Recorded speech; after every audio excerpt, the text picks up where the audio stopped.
The day I knew I didn't matter anymore, the intern spelled my name wrong on the coffee run spreadsheet. Not a big deal, you'd think. Except I created that damn spreadsheet. Back when Stratwell Dynamics wasn't Stratwell yet, just 5 of us squatting in a borrowed WeWork conference room that smelled like someone's leftover tie and failed ambition. My name, Barbara Klein, was literally in the header of our earliest incorporation draft. Back then, my fingerprints were on everything: HR guidelines, founders' equity split memos, vendor onboarding forms, the color palette for our first investor deck. And yet here I was, 20 feet from the snack wall I negotiated into our first series of lease, being mistaken for Brenda. Or was it Beatrice? We were nobodies at first. Just a few desperate souls with bad credit, good ideas, and duct-taped laptops. I still remember the day we hired our first accountant, meaning we got a guy named Kyle who could open QuickBooks without crying. There were no job titles. You were whatever needed doing that week. I was ops, finance, recruiting, marketing, compliance, and sometimes office janitor, depending on how many La Croix cans had exploded in the shared fridge. There was no HR because I was HR, no CFO because I was the one explaining burn rate to the founders with hand-drawn pie charts and a whiteboard I stole from my ex's garage. I wasn't a founder on paper. That honor went to Rick, Jonah, and Megha. But I was the one who took their half-baked ideas and made them make sense to people with money.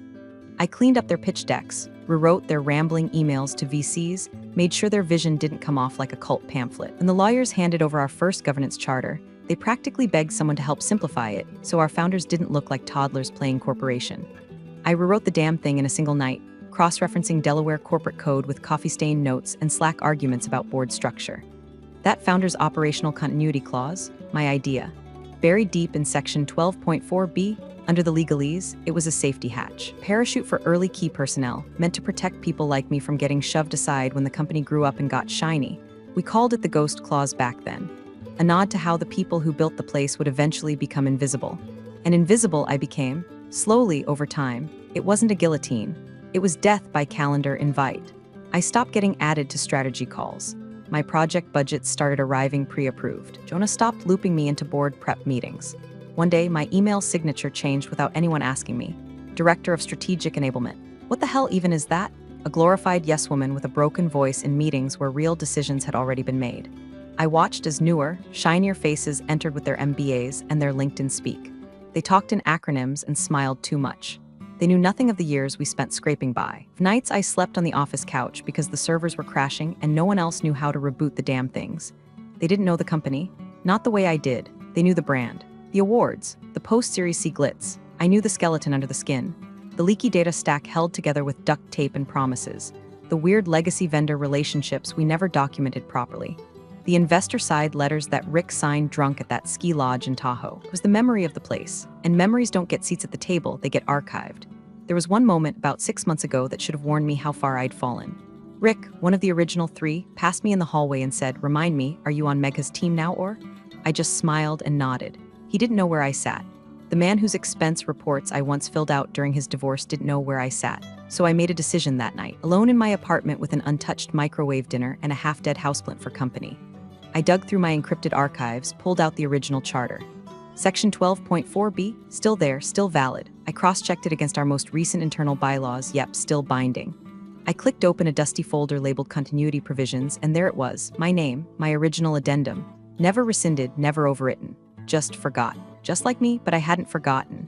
And if they wanted to erase me from the company I helped build, they'd have to do it legally. With quorum, which meant one thing, they'd have to remember who I was first. It was a Friday, of course. They always do this shit on Fridays, right before close of business, like they think the weekend will dilute the sting. Like giving you 48 hours to cry into your wine glass somehow softens the blow of being quietly shoved off a cliff. My calendar pinged at 3:12 p.m., quick sync W/HR. No subject, no prep, just vibes, that's how they do it now. Ambush style, cold-blooded. Her name was Denise, new HR director, all heels, veneers, and fake empathy. She shook my hand like she was doing me a favor, then gestured to the conference room like it was her private stage. I stepped inside and instantly clocked the manila folder on the table, thick enough to be serious, and enough to mean I was already gone. She sat across from me, posture perfect, her expression a blend of botoxed concern and managerial detachment. "Barbara," she began, in that tone they all use, like they're reading a script written by someone who's never had to fire anyone in their lives. "We've been reviewing some exciting internal alignment opportunities," and I tuned out. My ears were already ringing. She pushed the folder toward me like it was a gift basket. Label on the tab, "Restructuring Package Confidential." I opened it. Inside, 3 pages of corporate throat clearing and a proposed new title, Internal Operations Support Partner. No department, no budget control, no strategic oversight, just enough responsibility to drown in, not enough authority to swim. I wasn't being fired, I was being erased. She kept talking, droning on about flattening the org and unlocking synergies. I stared at the offer letter without blinking. The base salary was lower. The bonus tier was gone. My reporting line had shifted to someone who used to ask me how to schedule Google Calendar invites. My gut twisted, my chest burned, but my face still, cold, silent. Then she said it, we don't negotiate. 4 words, and I swear I heard something in my brain crack like an old bone resetting. She said it so casually, like it was protocol. Like the woman across from her hadn't spent 10 years building the company she now pretended to represent. Like I was just another line item to be optimized. I closed the folder gently, didn't ask a single question, didn't even pretend to be shocked. Denise blinked like she was waiting for tears or a fight or a thank you for the privilege of being gutted politely. I gave her none of it. I stood up, slid the folder back across the table, and said, "I'll have my response shortly." She opened her mouth to respond, but I was already walking out. I didn't slam the door, that would have given them a scene. I didn't take the long route through the open office. No need to make a show of things. Just a quiet exit, the kind that makes people uncomfortable because it doesn't fit their script. The elevator ride down was silent. My reflection stared back at me from the mirrored walls, pale, unreadable. The same woman who'd once camped under her desk during a product outage to fix a billing glitch that would have nuked our MRR. The same woman who'd stayed during a Thanksgiving layoff round to hand out tissues and Uber codes to crying analysts. The same woman now being packaged and repurposed like expired inventory. I didn't cry in the car. I didn't scream into the steering wheel. I drove home like it was any other Friday. Picked up takeout from the Thai place near my building. Tipped extra, said thank you. Then I locked my apartment door, kicked off my flats, and walked to my desk in the corner of the living room, past the dry fern I hadn't watered in weeks, the untouched mail, the framed print from our first series of Party, back when everyone was still pretending to be a family. I pulled out the encrypted hard drive from the drawer beneath the printer, connected it to my laptop, and typed the 36-character passphrase from memory. The drive spun to life. A folder opened. Founder Clause Execution. I clicked it. Inside, a PDF titled Addendum 12.4b Klein Authorship Rights, timestamped, digitally notarized, archived through a compliance proxy I'd retained long after everyone else had forgotten I'd helped draft the damn bylaws. It was still valid, still binding. My name, Barbara Klein, listed as a contributing governance party under the founder's operational continuity provision. They thought I was some relic, some ghost of startup past. But ghosts know where the bodies are buried. And I'd left a clause buried deep enough in the company's DNA to outlast the shiny HR scripts and mid-tier ladder climbers. I didn't rage. I didn't scream. I just opened a new tab, pulled up the Stratwell internal HR portal, and prepared a very short, very specific email to HR@StratwellInternal CC, legal@StratwellInternal subject, Addendum 12.4b immediate review requested attachment, Klein Addendum Founder Clause PDF no body text, no explanation, just the clause. I hit send. Then I sat back in my chair, cracked open my Thai leftovers, and waited for Monday. It hadn't been impulse. Nothing about this was impulsive. Weeks before Denise ever flounced into that conference room with her bullet-pointed corporate euthanasia, I already knew the arc they were plotting for me. The signs had been trickling in like leaks behind drywall. You can't see them at first, but the rot spreads whether you admit it or not. I'd been reassigned to special projects 3 months ago, which is Silicon Valley code, for we don't know where to put you, but you're still politically dangerous to fire outright. I was suddenly invited to meetings with no agendas, added as optional on anything strategic, and my name began disappearing from decision threads like it had been algorithmically filtered out. I'd become radioactive, someone they wanted out but couldn't figure out how to eject without getting investor blowback. But I knew how the system worked. Hell, I'd built half of it, so I started building my safety net. Quietly, precisely, like threading wire through old dynamite. First step, get into the employee document system.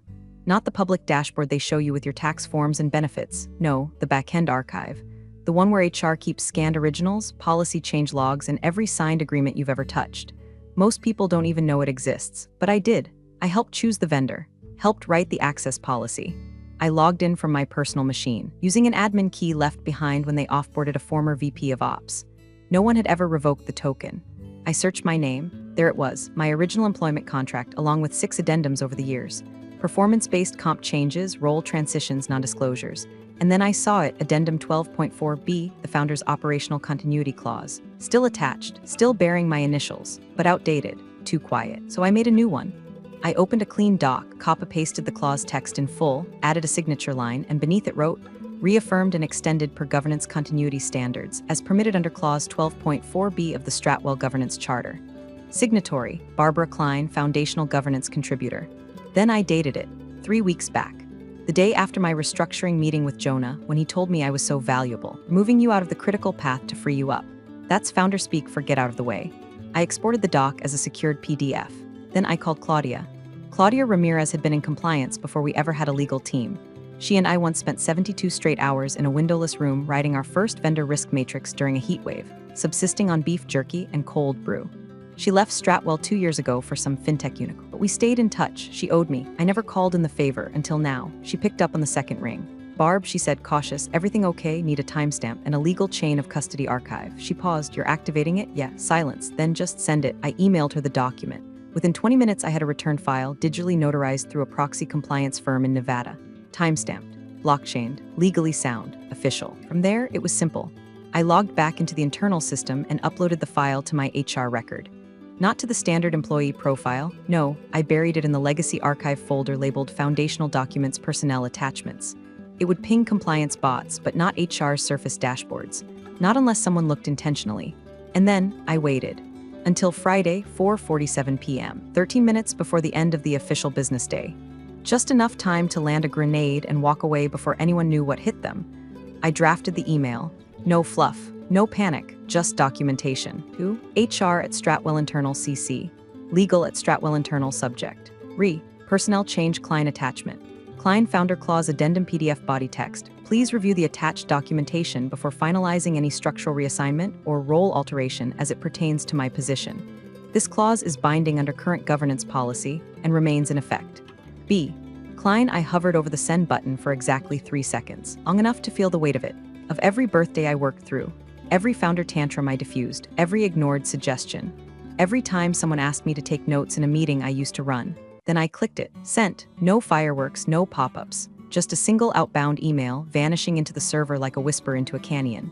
And then I shut my laptop, poured myself a glass of wine, and let the clause do what it was built to do, wait, until someone tried to erase me. I woke up Monday morning at 6:03 a.m., not because I had an alarm set, because muscle memory doesn't need permission when it's been forged in panic and performance reviews. The apartment was still dark, soft city light bleeding in through blinds I hadn't replaced since the Series B. I sat at the edge of my bed, unmoving, coffee-deprived, waiting for the first signal to come. It didn't take long. 6:19 a.m. Missed call from Brad, CFO's assistant. Useless but anxious, the corporate equivalent of a nervous meerkat. 10 seconds later, a Slack ping. Brad, Finance Ops. Hi Barbara, when you get a sec, can you confirm if you sent something to HR last week? There's a doc circulating and I just want to get clarity. I stared at it, then typed back one word, yes. 7:02 a.m., email from internal legal. Subject, urgent addendum review body. Barbara, please confirm the origin of the attached file. Is this your signature? D. Jensen, associate counsel. Attached was the same PDF I sent Friday. Already flagged, already climbing the internal food chain. I replied, confirmed, signature valid. Clause was previously archived. Please consult original charter documents for reference. No salutations, no emojis, let them feel the distance. 7:33 a.m. HR, radio silence. No apology, no clarification, just absence. Like they were waiting for someone else to step on the landmine first. Then at 8:12 a.m. my calendar updated. Ad hoc 9:01 a.m. strategic alignment, no details, no organizer. Just a time, a link, and the passive-aggressive capitalization of someone trying not to panic. I clicked the link at 9:00 a.m. on the dot. Camera off. I muted, waiting. First in the room, CFO James Russell. Expensive haircut, fear in his eyes. He didn't say a word, just adjusted his tie 3 times in 30 seconds and kept glancing at something off-screen.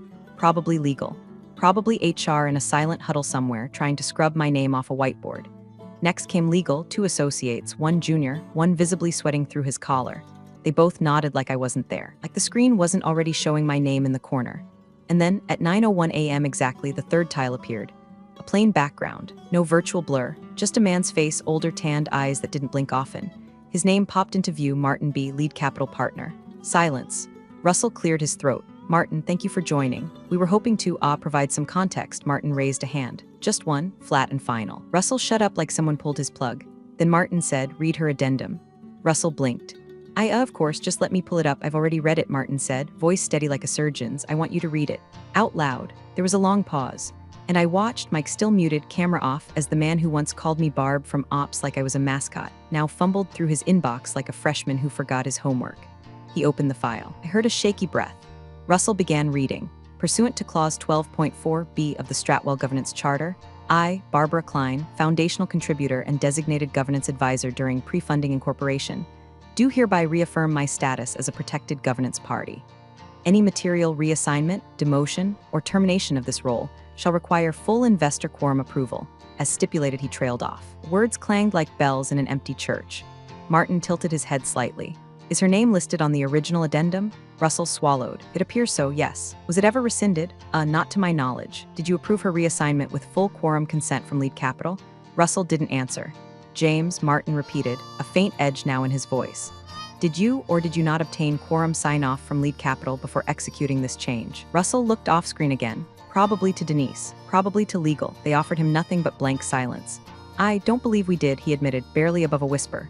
Martin closed his eyes, just for a second. Then, I'm invoking HALT protocol per governance standards. Russell straightened. Excuse me? No further structural decisions, staffing changes, or capital allocations are to be made until this is resolved, Martin said. Effective immediately. You'll receive a memo within the hour. Silence. Then, like a bullet, you fired our quorum, and with that, Martin ended the call. His screen vanished. Russell sat frozen. Legal fumbled to mute themselves. I didn't say a word, just ended the call quietly. Then I opened a blank document, titled it Next Steps, and began writing. I didn't log off right away. I sat there, camera off, mic muted, letting the silence bleed through the speakers like it could drip into my apartment and stain the floor. No one had said my name. No one dared. It was hanging there in the digital air, heavy as an indictment, light as dust. Russell was still on the call, so were legal. The junior counsel looked like he might throw up into his coffee. The older one, Jensen, tried to rally. I believe there may be some procedural ambiguity here, he began, adjusting his glasses like they were responsible for what just happened. The clause in question, while still technically present in our founding documents, was assumed, though not formally retired, to have lapsed under standard operational evolution. Martin, the investor, cut him off with a breath. Just a slow inhale through the nose like he was smelling something dead. I'm going to ask again, Martin said, calm like a judge but with none of the pretense. Did you, or did you not, alter the structural role of a named governance party without quorum? No one answered, so he asked it again. Louder this time, each word carefully unwrapped like it was meant for transcript. Did you just fire our quorum? Even Russell, whose whole job was pretending nothing was ever his fault, couldn't spin it. He started flipping through digital folders on his screen, muttering to himself like he could control plus Z a governance clause. I wasn't aware she still had, then you didn't check. Well, HR led that transition. You sign off on strategic personnel realignments? Yes, but then you fired our quorum. Martin's voice was ice. No yelling, no threats, just that precise kind of quiet that makes grown men rethink their lives.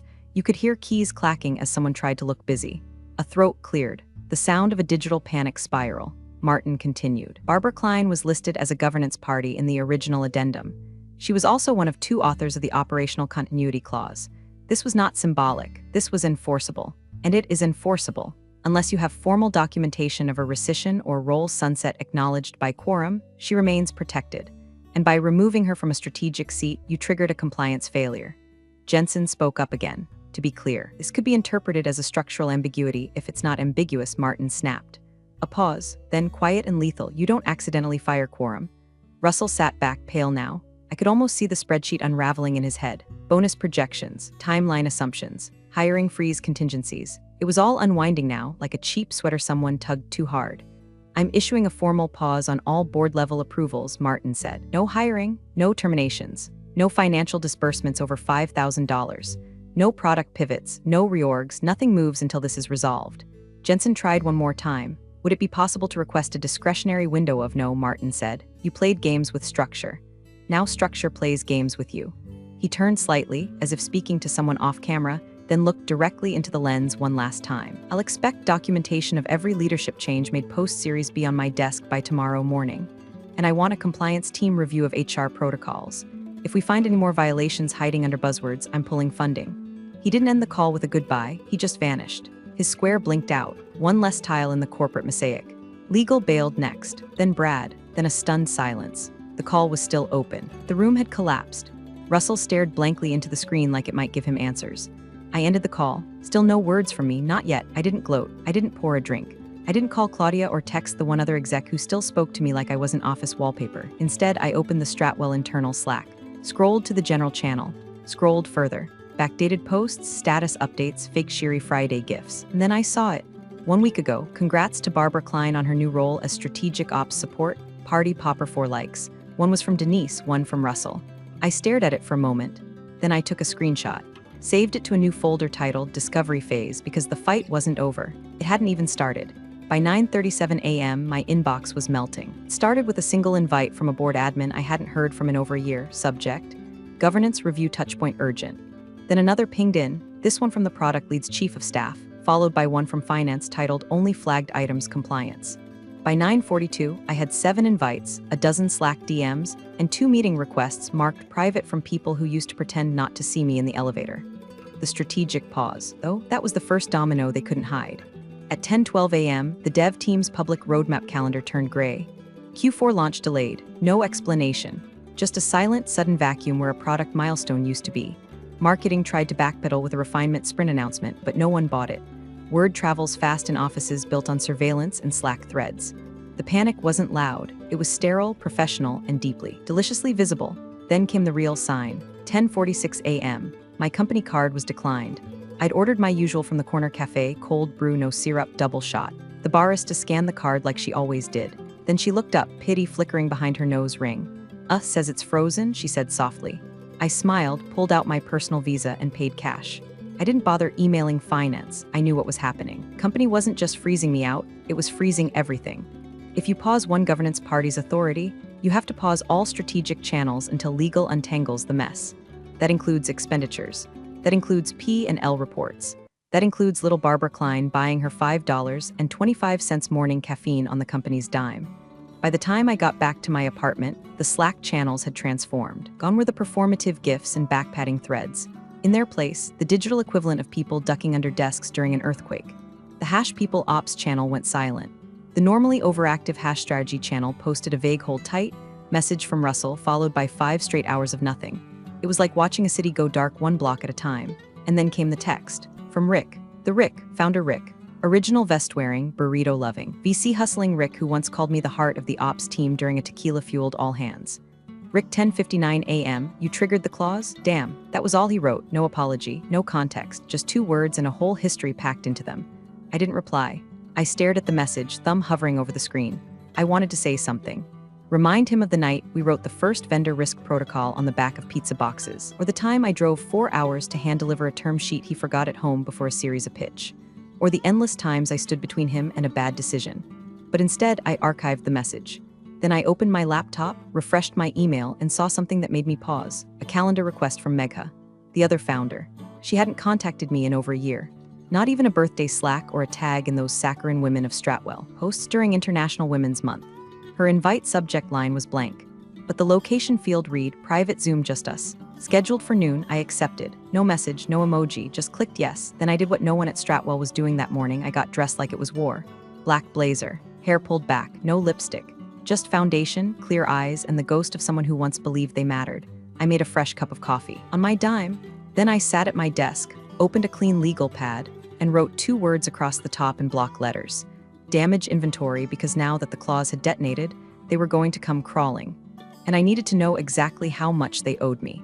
The 3:00 p.m. board advisory call was unlike anything I'd ever been invited to, because this time, I wasn't there to take notes or offer background context like some polite operational ghost haunting the edge of legitimacy. This time, I was there because I had to be. Legally, per clause, per signature. For the concrete they poured their precious startup into while I held the damn wheel straight.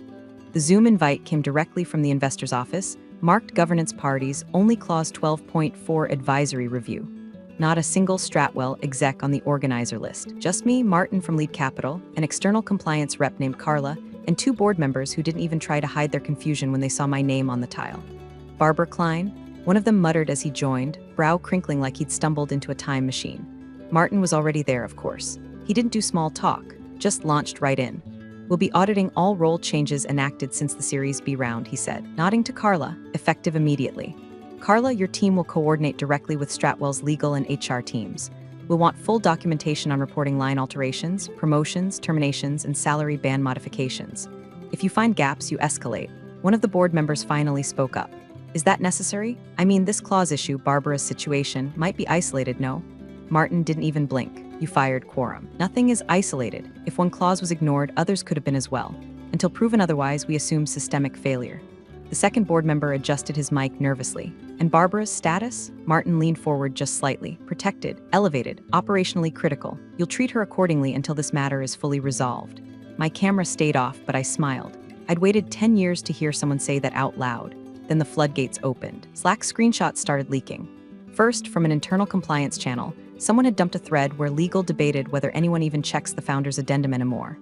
Another showed HR panicking in real time the previous Friday. Denise, poor, brittle Denise, typing, wait, who the hell is Carla Ramirez? Followed by 3 typing dots that never completed. That one got reposted across 3 teams with the caption, "You in danger, girl." Then came the update no one expected, but everyone felt coming. An HR all-staff email at 4:17 p.m. Subject line, leadership transition. Buried beneath a wall of buzzwords was a single sentence that mattered.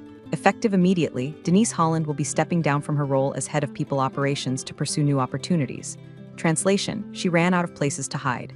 10 minutes later, another internal memo hit finance. James Russell, CFO, would be on leave. No return date specified. No temporary replacement announced. Just gone.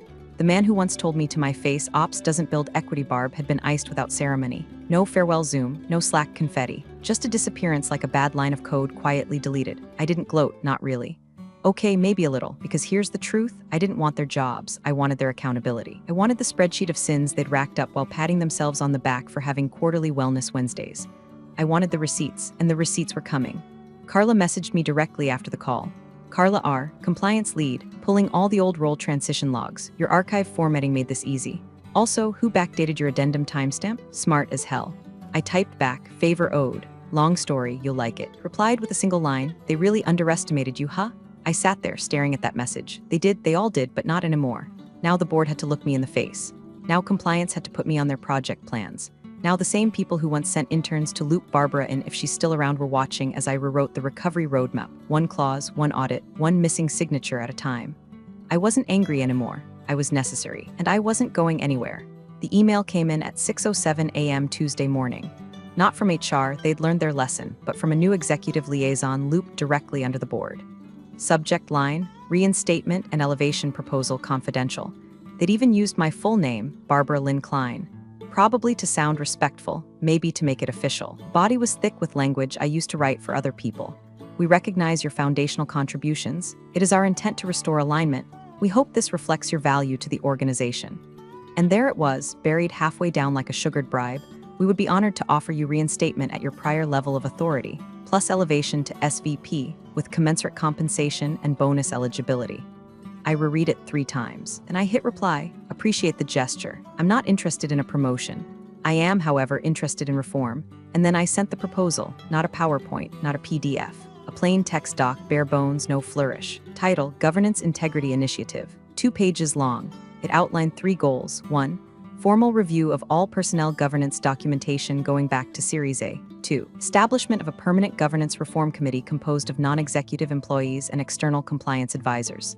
3. Designation of a lead advisory role, temporary, rotating, with initial oversight by a foundational governance contributor.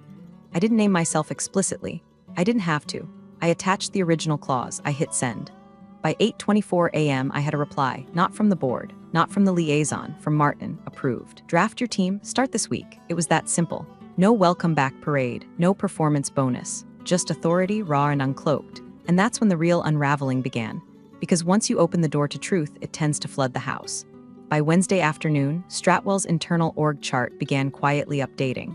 The decorative VPs, the ones who lived in airports and PowerPoints, who introduced themselves at meetings with titles like VP of Strategic Synergy, started disappearing.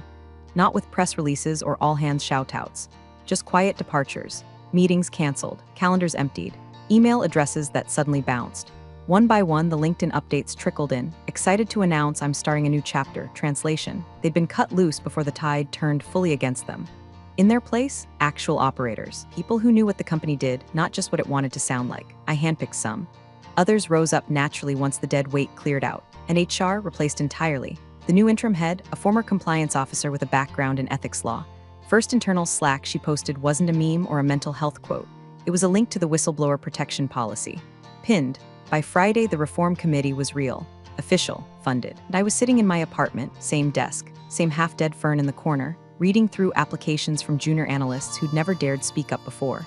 They were brave now, not because they were fearless, but because someone had finally made fear feel like the lesser risk. One of them ended their letter with this: "I don't know if I'm qualified, but I know what fairness should look like, and I'm ready to help build that." I stared at the screen longer than I should have, and I wrote back personally, "Short and honest. That's more qualification than most VPs ever had. Welcome aboard." That night I got another text from Rick. "Guess this is your company now?" I didn't respond, because it never was his to begin with. He just got to put his name on it first. The boardroom was staged like a peace summit, glossy table, too many screens, chairs that creaked with the weight of unspoken regret. Quarterly meeting was live-streamed to internal shareholders and select investors, just like always. Except this time, the agenda wasn't growth forecasts or press releases. This time, the opening item was titled, Governance Realignment, Compliance Findings Review. The digital attendance board flickered on. There was Martin, square jaw tighter than usual, seated dead center with the company charter open in front of him like scripture. Carla sat beside him, silent, flanked by 3 legal staffers armed with binders and nervous energy. Board members joined, expressions already stretched thin by weeks of damage control. And then there was me. Camera on, lighting neutral, expression unreadable. I wasn't in the grid as Barbara Klein, Director of Strategic Ops or SVP of Blah Blah Optimization. That title had never mattered. What showed on the screen in plain bold font was this: Barbara Klein, Foundational Governance Party, Addendum 12.4. They couldn't edit that out. They couldn't rename me. They couldn't mute the clause. Martin opened the meeting with no fanfare. No new business today, just one item. He lifted a single-page memo and began to read aloud. Calm, controlled, like a surgeon naming each tool before making the first incision. Per compliance findings and legal review conducted over the past 10 days, Stratwell Dynamics is found to have violated internal governance protocols related to structural authority and decision-making flow. His voice was steady, measured, almost bored. Effective immediately, and in accordance with the Stratwell Governance Charter and its foundational addendum, all authority over structural role changes, strategic realignment, and executive staffing shall be vested solely in named governance parties listed in the 12.4 Founders Addendum. He paused, looked directly at me through the screen. "Then, that means you, Miss Klein." He let it hang there like a gavel echo. I didn't smile, I didn't blink, I just nodded once like I was confirming a dinner reservation. The rest of the meeting was noise. Resignations formalized. Compliance oversight measures approved. Carla outlined the review cycle for remaining clauses, and a newly installed ethics subcommittee was introduced with all the enthusiasm of a rebranded disciplinary tribunal. Denise's name was never mentioned. Neither was Russell's. They were ghosts now, faded from the PowerPoint deck of company lore. Their portraits wouldn't hang. Their names wouldn't make the wall. Mine never had. But that was the difference. After the stream ended, I closed my laptop and stood from the chair in the investor's side office, the one Martin offered me after the clause triggered. He said it was temporary, said I could use it for transition. But the staff had already started calling it Barbara's office. Even the nameplate was in production. I walked to the hallway and heard the quiet buzz of custodial staff behind me, unbolting a frame from the wall, Rick's portrait. The founding team photo, him, Jonah, Megha, all 3 of them in hoodies and startup arrogance. They were removing it without ceremony, no speech, no resistance, just replacing the mythology with reality. I didn't stop to watch. I stepped inside the office, poured myself a cup of tea, hibiscus, no sugar, and sat by the window. Outside, the skyline didn't care who built what. Cities don't remember names, they remember structures, and mine still stood. I wasn't loud, I wasn't legacy. I wasn't anyone's favorite story, but I was written into the concrete. I took a sip, still staring straight ahead as the sun caught the curve of a steel beam across the skyline, and I thought to myself, I wasn't just part of the foundation.